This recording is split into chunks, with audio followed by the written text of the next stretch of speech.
How and why did you decide to write an anti-Islamic book? How was your life in regards to faith? What did you believe in? What was your heaviest and most regretful expression that you used for Islam? What was the reaction people around you when you became Muslim? I thought to myself, Islam is a lie. Islam is a danger. I got over 2,000 death threats. And in the end, I decided to write an anti-Islam book. God, give me a sign so that I 100% sure know this is the way. I couldn't sleep for it for 2 days. I couldn't accept it. It was so strange. Assalamu alaikum, brother Joram van Klavaren. Thank you for accepting our invitation, and we are happy to have you with us. I want to first ask you, who is Joram? Walaikum salam, Ahmed. Thank you very much for the invitation. It's a great honor for me to be here. Joram van Klavaren was born on January 23 in 1979 in Amsterdam, in a pretty regular family, father, mother, brother, another brother, younger, sister, a cat. In Amsterdam, I was born and raised there. We're a practicing Protestant family. After I finished high school, I studied comparative religion. I was a teacher for a few years. There happened a lot of things in the Netherlands, especially in my life. Also, when I look at the bigger picture when it came to Islam, I became politically active for the Freedom Party. I became a member of parliament. And in the end, I decided to write an anti-Islam book, which started as an anti-Islam book, changed into this search for God, and it ended up me becoming a Muslim. How was your life in regards to faith? What did you believe in? Before I was a Muslim, I was a Protestant Christian from the Reformed Church. We read from the Bible, we all got biblical names, we were all baptized, we went to church, etc., etc. So we're pretty Christian in that way, in that sense. Of course, I believed that there is a creator, I believed in heaven, hell, I believed in angels, revelations, and of course what separates the Christians from the Muslims is that I believe that Jesus Christ was the Son of God. In a more philosophical way, I believed he was God himself, of course. I believed in the resurrection and crucifixion of Christ, of course. And I believed in the atonement. But because the Trinity is a very complex concept, whether you believe it or not, it's still very complex. Because if there is a God in the Bible, it says God is eternal. But if you are eternal and you die, you cannot be eternal, immortal at the same time. So that was something when I was a little older, 16, 17, I started questioning things like that. It's not very logical. I talked to many priests, preachers, even rabbis, and the answers I got weren't very satisfying. That made it for me kind of complex, and in the end I had some doubts about stuff like this, but I said, well, I set it aside and I thought, okay, I just believe it, and perhaps I'm not smart enough to get the whole picture. And I still believed in God. I still believed that Jesus was a very important person. I believed he was the Son of God, but how it exactly was, I left it for what it was. How and why did you decide to write an anti-Islamic book? After high school, I went to university and I did comparative religion. And the remarkable thing, I think, was that the first day of me going to college was September 11, 2001. Already thought, okay, these Muslim guys are kind of crazy and this religion isn't the truth. Then a few years later was this guy in the Netherlands called Theo van Gogh. He was a famous filmmaker and he was killed in the street. He was shot and they tried to slit his throat and they put a knife in his stomach with a letter on it for another girl, Ayaan Hirsi Ali, and it said, "You are next." So it strengthened my anti-Islam feelings in such a way that I thought, well, I have to become politically active to do something and stop this evil of harming our country. You started politics because of Islam? Yeah, and that really had to do with Islam. That was the reason that I wanted to write a book, to explain to people why Islam was a danger for the world. When I was writing my book, like I said earlier, the questions, the doubts I had about Christianity popped up again. And that was about truth, of course, because I was a believing Christian guy. And yeah, the Christian questions I had in the end were answered in an Islamic way. Because, of course, when I started writing the book, a lot of people think that it was a political book. But it wasn't so much a political book, it was a religious book, because I wanted to show people why Islam was a danger as a religion, and I wrote it from a Christian perspective. So in the beginning I made a comparison between the Christian concept of God and the Islamic concept. So I started comparing it. But because I had these doubts about the Trinity and I saw Tawhid, the oneness of God in Islam, I thought, yeah, it sounds a little bit more logical. And then I thought to myself, well, I reread the Bible to refresh myself, to see, okay, why isn't the concept of Islam, the Tawhid concept, isn't isn't the Christian concept. But when I was reading the Old Testament and I saw what the Old Testament prophets said, it was one God, one God, one God. And then I thought, okay, I'll look only at the words of Jesus Christ in the New Testament. And then there's this story in the New Testament where a guy comes to Jesus and he asks him, what is the most important thing in life? How can I gain paradise? And he says there are two things. He says, hear, O Israel, hear your God is one. Treat your neighbor as you want to be treated yourself. So I thought, well, even Jesus Christ says, hear, O Israel, your God is one. So I thought, well, this whole Muslim concept of God sounds more logical, and it's the same concept that I find in the Old and the New Testament. And I know Christianity as a religion teaches something else, but it isn't the concept of God that I find in the Bible. So after weeks and weeks of study, rereading all kinds of books, I thought to myself, okay, perhaps this oneness of God is something that is true. So that's how it started. What resources did you use while doing your research? Because I was kind of shocked, I started writing to several authorities on these religious matters. And one of the guys that I wrote to was Sheikh Abdul Hakim Murad, and he's a professor from Cambridge University. But in a way, it was kind of strange, of course, because I was a politician back then still. I was writing an anti-Islam book with an anti-Islam purpose. And I'm asking this Muslim professor from another country, can you help me?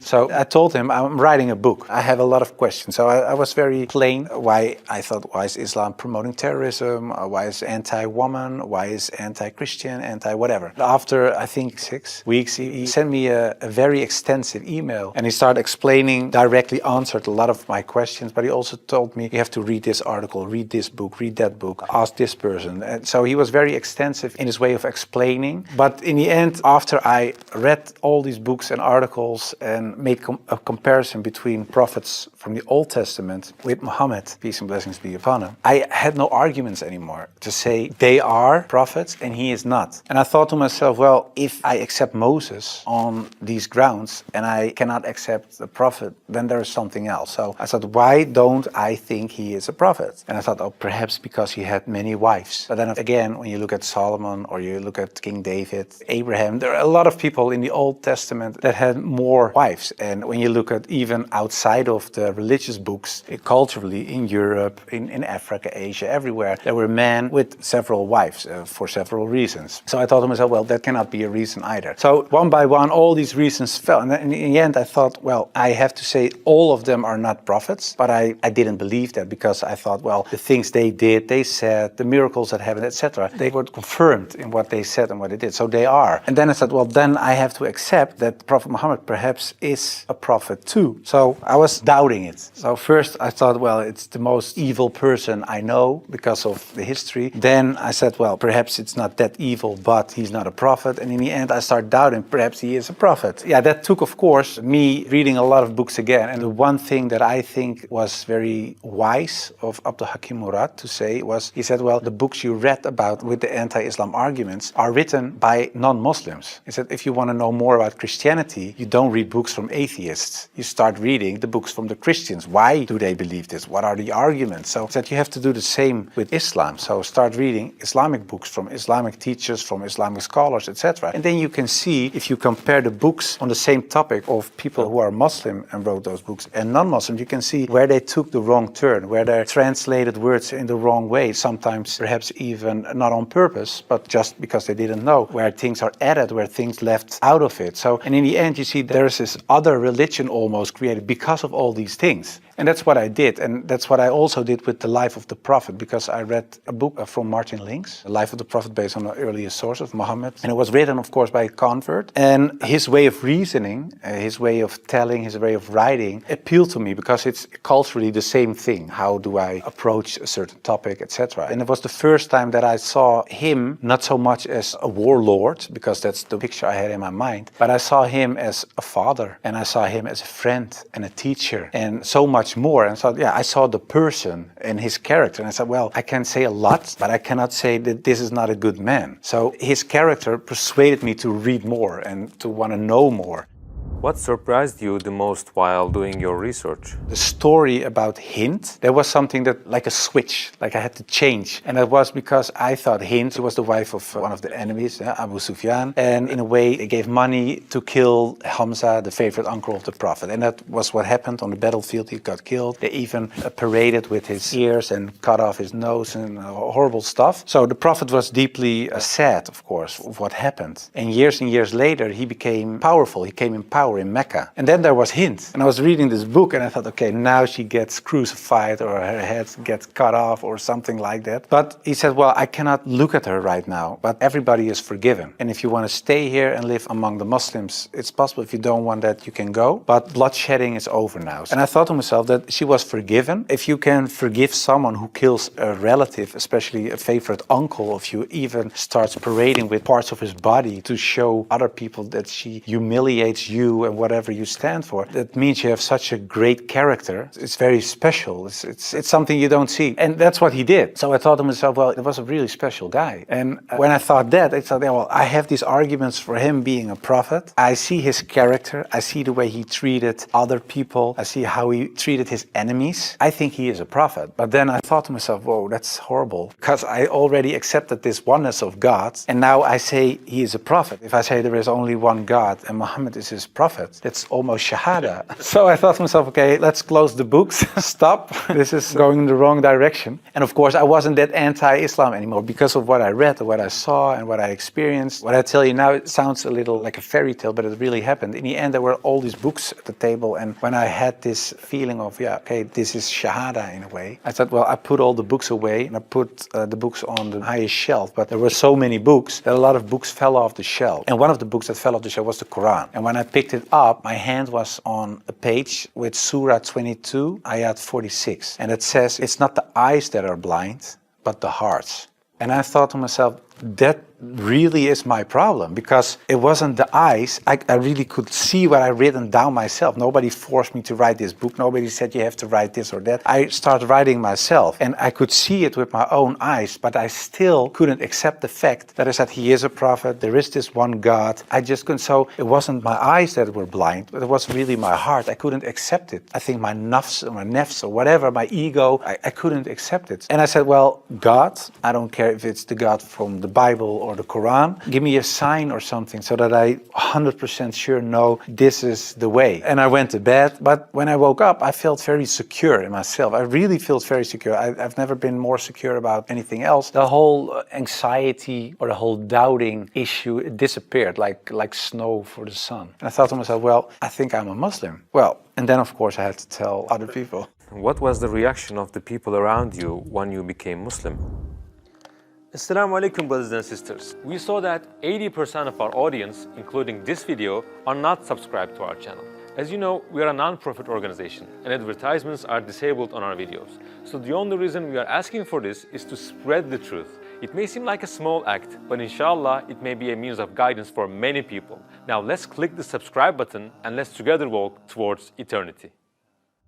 What was the reaction of the people around you when you became Muslim? Most of them were very negative, of course. For a lot of people, especially some uncles and aunts, it was kind of a shock. They heard it when it was on the news. I told my mother and my mother started crying. And my wife was pretty open. Yeah, she was very cool about it. She said, well, if Islam is what you really believe and that's in your heart, who am I? And yeah, some people from my old work were really aggressive. I got over 2,000 death threats from people who used to support me, of course. People who voted for me. People said the most horrible things. We will rape your wife, shoot you, we know where your children go to school, stuff like that. And most of them, of course, is nonsense because they're crazy people writing things on their computer. So it was kind of a hectic time. And I had to tell my work, of course, and it was this Christian organization. So to say, the leader of the pack, he said, I can't believe it. And he said, well, I noticed this change when you talked about certain topics on radio. You were kind of a little more mild, not so harsh anymore, but you becoming a Muslim? And after I said, yeah, I became Muslim, he said, I couldn't sleep for it for 2 days. I couldn't accept it. It was so strange. But the hardest part for me was telling my grandfather, because my grandfather was dying and he was 93, 94 years old and he was on his deathbed at home. I had to tell him, and my mother told me, yeah, you have to tell your grandfather. It was her father. So I said, well, then you have to come with me. It's got like a shield. And I just said, well, grandfather, I became a Muslim. And then he closed his eyes. And I thought he stopped breathing because, yeah, he was so old. And he really stopped breathing for a while. And then he started breathing again. And he looked at me and he said, well, at least you didn't become a Catholic. So it was very funny. The last thing, and my old boss from the radio, he said, well, how do we know that you're not becoming Hindu one day or something else? And I told him, well, I never chose a religion one time. And it was when I became a Muslim. Before that, I didn't choose my religion. I was born in a Christian family. I was raised in a Christian way. And I'm very grateful for all the good things that it brought me. But it was not my decision. And the only time I made a decision was me becoming a Muslim. And it was the most, like I said, I think the most important decision I made. And it was the most rational decision I made. I never took years and years to decide one thing, only becoming a Muslim. How did you feel when you made your first salah? That's, of course, a beautiful moment, but very strange as well. Because as a Christian, you're not used to pray like that. You pray with your hands together and perhaps on your knees in front of your bed or something. But I think it's very beautiful that you really prostrate. So you really bow down in the deepest way for your Lord. So that's a very humbling, beautiful thing, I think. And that, yeah, it made me feel very happy. What were the 3 biggest challenges you faced when you converted to Islam? Well, becoming a Muslim, of course, was a big challenge because I had to tell the world and family, and that was a big challenge. The part of thinking that it would be very hard to become a Muslim because, especially as a Protestant Christian, there aren't so many things you have to do in a religious sense. As a Muslim, in terms of practice, so it is required to pray 5 times a day. It's required to eat in a certain way. It is required to think in a certain way. You have to be the best in a way every moment because of your relation with your Creator and because of the fact that you have to pray 5 times a day. It's a constant reminder in a way of the Creator. So that makes you much more aware of the fact that you have a Lord than as a Christian. That's how I experience it. And I thought to myself, whoa, 5 times a day praying, I cannot do this, I cannot do that, I have to do. So that made it hard in the head. But after I became Muslim, it wasn't hard at all. Are you raising your kids as Muslims? Well, you try, of course. I don't know, when you're really raised as a Muslim, I think it's a very difficult job, especially in these times. Of course, when I married, I wasn't a Muslim. You promise in a way that you raise your children as Christians. So after I became Muslim, I'm not raising my children as Christians, of course. If the kids have questions about Christianity, they ask my wife, they get Christian answers. And if they come to me, they get Islamic answers. But most of the time, she says, ask your father. And my wife cooks halal for everybody. So that's very sweet. She says, well, I'm not going to cook 5 meals, so everybody eats the same. You want halal, everybody eats halal. So in a way, it's like an organic process. What was your heaviest and most regretful expression that you used for Islam? I think Islam is a lie, because that's something I used to say. Islam is a lie, the Quran is poison. But when I said Islam is a lie, that's the whole religion and everything that comes with it. So that's like the highest level of jahiliyyah in a way. Yeah, that's something I regret because it was like an umbrella and everything else was under this concept of Islam is a lie because that was the core thought. And of course I do blame myself, and I know there are a lot of people out there not practicing Muslims that do so. And in a way I understand it because in a political sense and in a social, cultural sense, everything I said and done is still there. I sometimes even hear arguments from people in my old party that I offended in a way. Yeah, that's something that bothers me, and that's one of the reasons that we founded an organization. It's called the IXC, Islam Experience Center, and we go to schools, primary school, high school, college, universities, but also to departments of the government, other social organizations, churches, to take away misconceptions about Islam, to share the message, to show Islam in its true colors. And we do it by virtual reality with the glasses, so it's a very fun experience as well. And we try to erase in a way the things I said and done in the past. How should people research about Islam? Do you advise just searching at Google? No, I would certainly not advise Google. It's the last thing I would advise. I said shut down the computer. No, I think it's very important that people read books, real books with pages and stuff. I would recommend Muhammad, His Life Based on the Earlier Sources of Martin Link's, the book I talked about earlier. It's a green book. And I think it's very important for people not just dive into the Quran, because it's a very complex book. And if you don't have anybody who can teach you what you read, especially most of the people who don't know anything about Islam are not fluent Arabic, classic Arabic speaking people. So you will read an interpretation of the Quran or a translation, and most of the time that's not the real deal, of course. So I would advise people just to study the Sirat, study the character and the life of the Prophet, because that's what the tradition teaches us as well. His life was the Quran. He was the living Quran in a way. Just study his Sunnah, and I think that is the best way of discovering Islam. What would you like to say as your final comments? I became much more happy after I became Muslim. So I would like to invite everybody to become a Muslim, just because it brings peace to your soul and peace to your heart. It is the truth. It resonates with heart and soul. At least look at it from an Islamic perspective. Try to read and study the life of the Prophet. Try to understand what the Muslims believe. Not so much the behavior of Muslims, because there are a lot of Muslims that don't live like Muslims, including myself. I don't always live like a Muslim. I should, we all do, but you should look at the example of all examples, and it was the Prophet. And if you study his life, perhaps you find guidance that leads you to the truth.